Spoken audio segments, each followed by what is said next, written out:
মাননীয় বিরোধী দলীয় নেতার সরকারি বাসভবনে 11 দলের শীর্ষ নেতারা বৈঠক করে 11 দলের রাষ্ট্রপতি প্রার্থী হিসেবে 11 দলের একজন শীর্ষ নেতা এলডিপির চেয়ারম্যান কর্নেল ওলি আহমদ বিক্রমকে মনোনীত করে ঘোষণা করা হয়েছে। ওই দিনেই আমাদের আমিরে জামাত 11 দলের শীর্ষ নেতা ব্যাখ্যা দিয়েছেন যে নির্বাচনে অংশগ্রহণ করা এটা গণতান্ত্রিক চর্চা, it is the beauty of democracy. প্রতিদ্বন্দ্বিতা প্রতিযোগিতাই তো গণতন্ত্রের কথা। তো আমাদের বিপুল সংখ্যক সদস্য নিয়ে আমরা বিরোধী দলে আছি, তো সে কারণে 11 দল ঐক্যমতের ভিত্তিতেই আমরা একজন প্রার্থী নির্বাচিত করেছি। আর্টিকেল 70 সংবিধানের যেটা আছে, এখানে যদি ফ্লোর ক্রসিংয়ের এই সুযোগটা বাধ্যবাধকতা না থাকলে আমরা বিশ্বাস করি সরকারের 6 মাসের ব্যর্থতায় এই সরকারের প্রতি একজন এমপির স্বাধীনভাবে ভোট দেওয়ার অধিকার যদি সংবিধানে নিশ্চিত থাকতো, তো গোপনে এই ভোট 11 দলের প্রার্থীর পক্ষেই যেত এবং তিনি এদেশের রাষ্ট্রপতি হতেন। এটা আমরা আশাবাদী, কিন্তু কনস্টিটিউশনাল অব্লিগেশনের কারণে সেটা হয়তো কোনো এমপির পক্ষে ফ্লোর ক্রস করা সম্ভব হবে না। এবং জুলাই সনদে আমরা যে সংস্কারগুলো চেয়েছি সেখানে কিন্তু আর্টিকেল 70তেও কিন্তু আমরা সংস্কার চেয়েছি। কয়েকটা গুরুত্বপূর্ণ অনাস্থা ভোট, অর্থ বিল, কেমন এই যেমন কয়েকটা ছাড়া বাকি জায়গায় এমপিকে আমরা মতামত প্রকাশ স্বাধীন করে দিয়েছি। সেই জুলাই সনদটাও তো ওনারা মানেন নাই। তো সেই কারণে আমরা রাষ্ট্রপতি নির্বাচন সুষ্ঠুভাবে হোক, আজকেই মনোনয়ন 11 দলের যিনি প্রার্থী জমা দেওয়া হয়েছে ইলেকশন কমিশনে। আর স্থানীয় সরকার নির্বাচন এটা উচিত ছিল জাতীয় নির্বাচন আগেই ঘোষণা করার। জামাত ইসলামের এটা পুরনো দাবি। তো আমরা খুবই শঙ্কিত এবং কি বলবো দ্বিধান্বিত যে এই সরকারের অধীনে যেখানে সর্বত্র দলীয়করণ, সরকারি পদে স্বায়ত্তশাসিত আধা সরকারি সব জায়গাতে দলীয় লোক বসাইতেছে। আপনি দেখবেন বিএনপি যে 31 দফা ঘোষণা করা হচ্ছে তার 9ম দফায় আছে সংকীর্ণ দলীয়করণের ঊর্ধ্বে উঠে সরকারি বিধিবদ্ধ স্বায়ত্তশাসিত সমস্ত জায়গায় নিয়োগের ব্যাপারে তারা একটা সুন্দর প্রশাসনিক ব্যবস্থা গড়ে তুলবে, এটা তারা ওয়াদা করেছে। এখন স্থানীয় সরকার নির্বাচনে ওনারা কতগুলো সিদ্ধান্ত নিতে যাচ্ছেন, তার মধ্যে একটা বড় হলো এমপিওভুক্ত শিক্ষকরা নির্বাচনে অংশ নিতে পারবে না। এটা ইলেকশন কমিশন একটা রিকমেন্ডেশন করে একটা অ্যাপ্রুভ করেছে। আমরা সাক্ষাৎ করেছি, ওনারা বলেছেন যে আমরা অ্যাপ্রুভ করেছি কিন্তু এটা আমরা এখনও মন্ত্রণালয়ে পাঠাইনি, কিন্তু আমরা এটা বাতিল করতে বলেছি। এটা একটা ষড়যন্ত্র।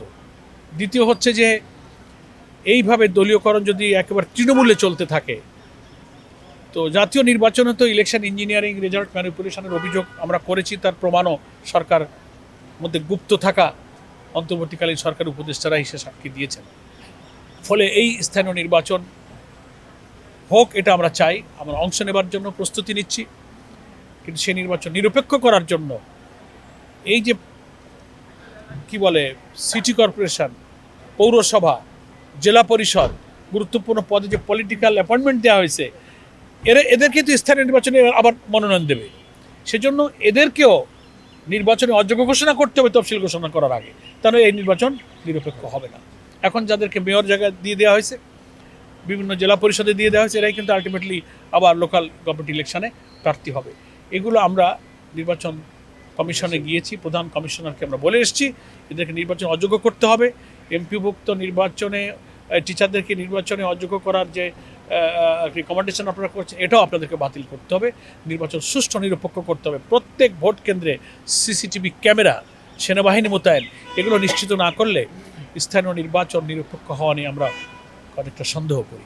ফ্যামিলি কার্ড, দলীয়করণ, সরকারের গোটা দেশ, তৃণমূলের সমস্ত প্রশাসন এবং সকল স্তরে যে কর্তৃত্ববাদী মানসিকতা, এটা সরকারের 5-6 মাস যে পারে নাই, অলরেডি দেশের বিভিন্ন জায়গা থেকে প্রচণ্ড ক্ষোভ, বিক্ষোভ, হানাহানি এগুলো অলরেডি শুরু হয়ে গেছে। বিরোধী দলকে তো সরকার বঞ্চিত করছেই। বিরোধী দলকে পাওয়া ইনসাফ, সাম্য, মানবিকতা, সবার আগে বাংলাদেশ, সরকারি দলের এই যে মুখের যে বক্তব্য, এটা তো ফেল, এটা নাই।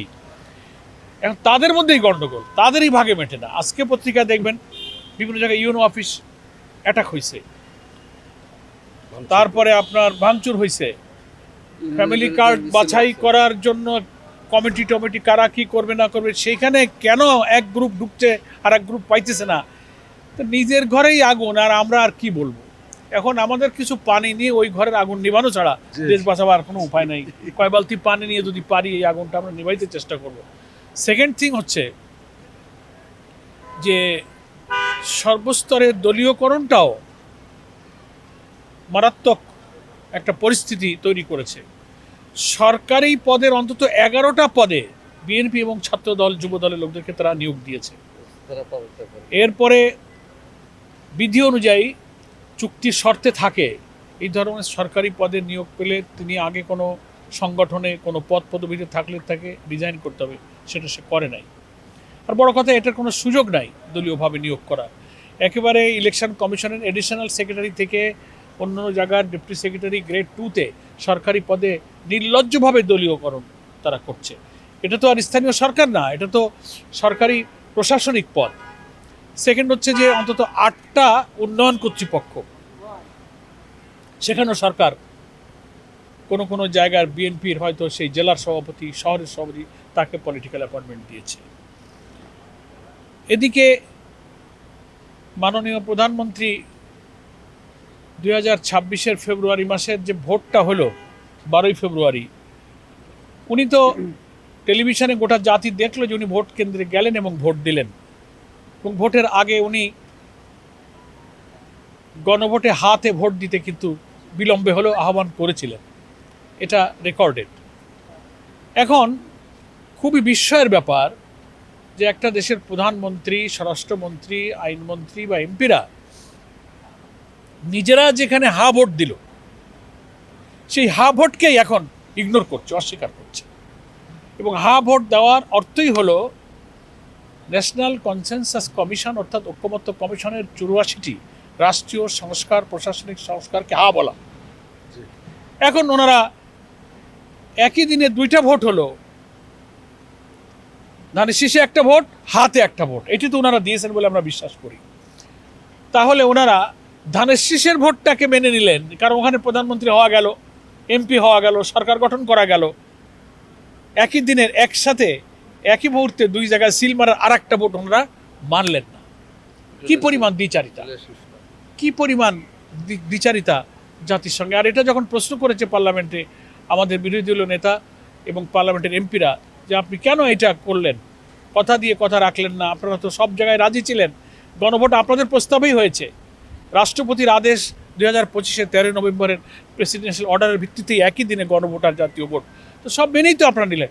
হ্যাঁ, ওটা আমরা তো মানছিলাম, আমরা যদি এটা একটু না মেনে নিতাম তাহলে আদৌ ভোট হয় কি না, সেই জন্য আমরা একটা আপোষ করে নিয়েছি। অর্থাৎ মনে এক কথা ছিল আর মুখে এক কথা। আবার বলে যে এই গণভোট বৈধ না, এটা সংবিধানে নাই, ওই শপথ আমরা নিই নাই, এটা সংবিধানে নাই। তো জাতি হাসছে যে এটা সংবিধানে নাই, তো আপনি যে এমপি হলেন, মন্ত্রী, এটা কোন সংবিধানে আছে? আপনি যদি এই অর্ডারের ভিত্তিতে এমপি হইতে পারলেন, ইলেকশন হইতে পারলো, বিদ্যমান সংবিধানে ইলেকশন হতে গেলে তো আপনার 24-এর পরে 29-এ হতে হতো। তো এই 26-এর ইলেকশনের লিগ্যাল বেস কি? লিগ্যাল বেস হচ্ছে 25 সালের 13 নভেম্বরের প্রেসিডেন্সিয়াল অর্ডারের ভিত্তিতেই আপনার 2টা ভোট হয়েছে। তো একটা মানেন আর একটা মানেন না। তো এটা বিশ্বের ইতিহাসে বিরল যে একটা রেফারেন্ডাম, যেটাকে গণভোট বলে, 70% লোক হা বলল। পৃথিবীর ইতিহাসে কোনো গণভোট কোনোদিন বাতিল হয় নাই, অথচ সেই রেফারেন্ডাম গণভোটকে বাতিল করার জন্য তারা পার্লামেন্টে প্রস্তাব আনছে। এজন্য আপনাদেরকে ধন্যবাদ। আপনারা সংকট, দুর্ভোগ, দ্রব্যমূল্য, গ্যাস, বিদ্যুৎ সংকট, ভুয়া বিল, জ্বালানি সংকট, তার মধ্যে এখন ফ্যামিলি কার্ড, কৃষক কার্ড নিয়ে ঘরের মধ্যে অন্তর্জ্বালা, সেই জ্বালাই মেটাইতে পারতেছে না। বিরোধী দল তো নাই এদেশে, আর ওনারাই ভাগে মিটতেছে না। এই কারণে জাতির মধ্যে প্রচণ্ড ক্ষোভ। অন্তত 70-80টা জায়গায় এই বিক্ষোভ দেখা যাচ্ছে। পল্লী বিদ্যুতে, গ্রামে গঞ্জে বিদ্যুৎ না থাকায় তারা চিঠি লিখেছে গভর্নমেন্টকে যে আমরা ইনসিকিউর ফিল করছি, আমাদের নিরাপত্তার জন্য পুলিশ দেন, যে কোনো সময় বিভিন্ন জায়গায় কোনো অকারেন্স ঘটতে পারে। তাহলে এরকম একটা 5-6 মাসের মধ্যে চরম ব্যর্থতা সরকারের। এ সরকারের উচিত এই ব্যর্থতার দায় স্বীকার করা, জনগণের কাছে ক্ষমা চাওয়া এবং অবিলম্বে এই দুর্ভোগ থেকে জাতিকে বাঁচাবার ব্যাপারে প্রয়োজনীয় ব্যবস্থা গ্রহণ করা। এটার জন্য আমরা দারুণভাবে উদ্বিগ্ন। এই কারণে আমরা সরকারকে মোটেই বিলম্ব করার আমরা পছন্দ করি না। আবার আমরা শুনতে পাচ্ছি 27শে আগস্ট পার্লামেন্টের তৃতীয় অধিবেশন আহ্বান করা হয়েছে। এই অধিবেশনে আপনি সংবিধান সংস্কার পরিষদের অধিবেশন ডাকেন, শপথ নেন, জুলাই সনদের ভিত্তিতে অনুষ্ঠিত গণভোটের রায়কে মেনে নেন, তাহলে এই জাতির সংকট নিরসনে সম্ভব হবে। এবং আমরা তো বিরোধী দলের পক্ষ থেকে বলেছি যে আমরা সরকারকে সব ধরনের ভালো কাজে সহযোগিতা করব এবং জনস্বার্থ বিরোধী কাজে আমরা প্রতিবাদ করব। প্রতিবাদ আমাদের এমপিরা রংপুরে কালেকটিভলি প্রেস কনফারেন্সে করেছে। তো আমিও বলবো না, আমি বলবো এটা উনি সংবিধান বিরোধী কথা বলেছেন। এটার জবাব দিয়েছেন আমাদের আমিরে জামাত ডাক্তার শফিকুর রহমান সাহেব। বলেছেন যে তাহলে আইন করতে হবে যে বিএনপিকে ছাড়া আর ভোট দেওয়া যাবে না, এটা আইন করতে হবে। এটার জবাব দিক না মির্জা ফখরুল সাহেব। এখন তো যা শোনা যাচ্ছে ওনাকে রাষ্ট্রপতি পদে মনোনীত করা হয়েছে, উনি তো আর রাজনীতিতে থাকতেছেন না, এ জবাব হয়তো এখন আর দেওয়ার সময় নাই। পরে এই দায়িত্বে যারা আসবেন তাদের জবাব দিক যে এই কথাটা উনি কেন বললেন। এটা কি কোনো পলিটিক্যাল লিডার রংপুরের ভোটারদেরকে উনি অপমান করেছেন? ভোটাধিকারের ভোট দেওয়ার যে স্বাধীন অধিকার সংবিধান দিয়েছে, উনি তার বিরুদ্ধে কথা বলেছেন। এটার জবাব দেওয়া উচিত বিএনপির নীতি নির্ধারককে এবং তার জন্য ক্ষমা চাওয়া উচিত রংপুরবাসীর কাছে।